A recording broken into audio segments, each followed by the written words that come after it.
Ես նախևառաջ դա իր մանկության իղձերից է։ Ես դա պետք է սրանից սկսեմ, ոչ թվում է թե ոչ այդքան լուրջ հայտարարությունից, բայց ես ճանաչելով փոքր ինչ այդ ազնվորությանը, ստիպված եմ դա ասելու, դա իր մանկությունից, ոչ այսքան երջանիկ մանկությունից սկսած, դա իղձերից է, առաջինը, երկրորդը։ 2018 թվականի սեպտեմբերից ես կրկնում եմ, Հայաստանը արդեն զավթված է մեր թշնամի պետությունների եւ կենտրոնների կողմից, պարզապես նա զավթված է ներսից, քանի որ հավաքագրվել է տասնյակ տարիներ շարունակ աշխատանքի եւ մեզ այսպես ասած ճանաչելով ազգը մեր ազգային որոշ դիմագծերը բերել են եւ այո տեսել են դրսից զավթելը հնարավոր չէ եւ դրա համար զավթել են ներսից հիմա 2018 թվականից Հայաստանը զավթված է եւ այսպես կոչված օրվա իշխանությունը դա Հայաստանի իշխանությունը չէ այն առումով որ նա չի կոչվել ու չի էլ հավակնում, այո, չի հավակնում նա ինչ որ պաշտպանել ազգային շահերը կամ անվտանգությունը պետության։ Նա ծառայում է ու ես բազմիցս ասել եմ, դատելով արդյունքներից, արդեն բոլորին եմ դիմում, դատեք արդյունքներից, ներկա իշխանության եկած թիմը սպասարկում է թուրք ադրբեջանական հայերի հանդեպ ցեղասպանական քաղաքականությունը։ Այնպես որ այն ինչ որ այսօր է կատարվում, դա դեռ ծաղիկներն են կներեք, դեռ մենք պետք է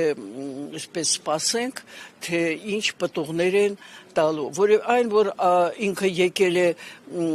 իր թիմով երկու միասնական խնդիր լուծելու, Արցախը օր առաջ հանձնել Ադրբեջանին, Հայաստանը դարձնել Թուրքիայի կամ Ադրբեջանի կցորդ, կարծես թե ինքը չի թաքցրել։ Ну, ես դրա համար կոչ եմ անում, ես չեմ տեսնում խնդիրը իշխանության մեջ։ Ես խնդիրը տեսնում եմ մեր հասարակության, մասնավորապես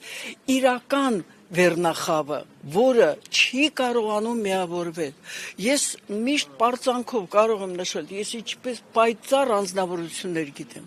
բարոյական կերպարով, խելացի, ինտելեկտը եւ այլն,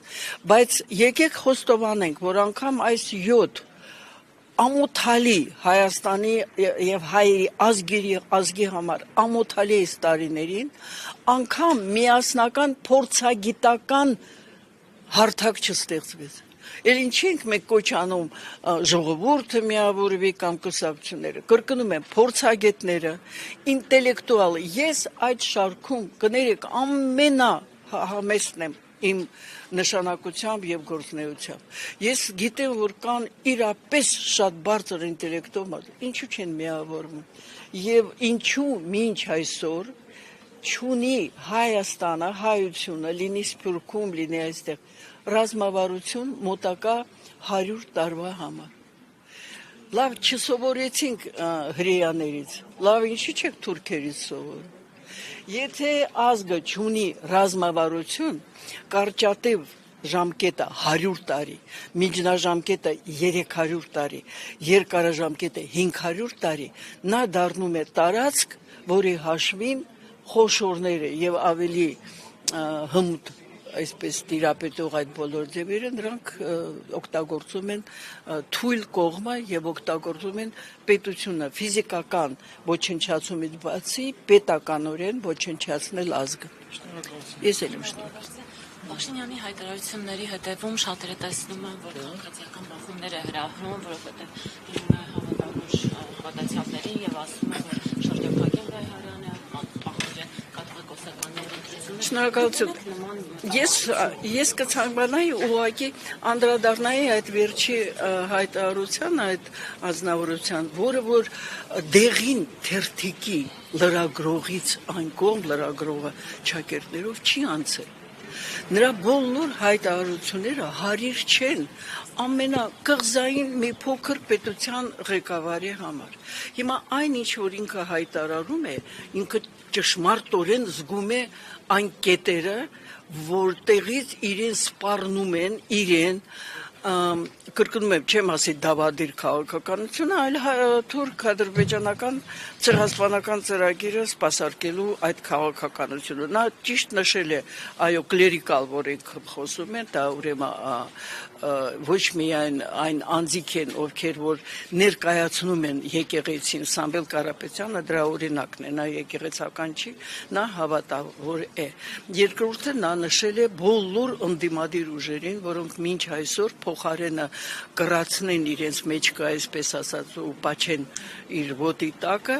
դեռ խոսում են։ Եվ երրորդը անշուշտ եկեղեցին է, որովհետև մեզ համար ոչ միայն զուտ եկեղեցին, այլ Աստծո հանդեպ մեր հավատքը ունեցած։ Ես մի բան ասեմ, որ իմ կարծիքով ճիշտ է։ Բոլորս ասում ենք հայերը առաջինը պետականորեն ընդունել են քրիստոնեություն, դրա համար մենք քրիստոնեական այդ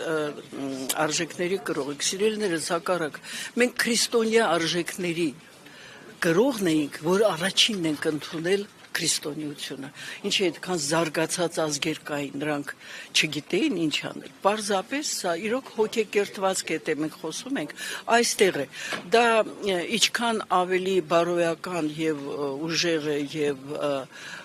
տիեզերական ճշմարտության համապատասխանում է, այնքան ինքը չի թույլ տալիս մեզ հողի վրա կիրառել բոլոր այն ձևերը, որով պաշտպանել եւ իր հավատքը եւ Աստծո հանդեպ այդ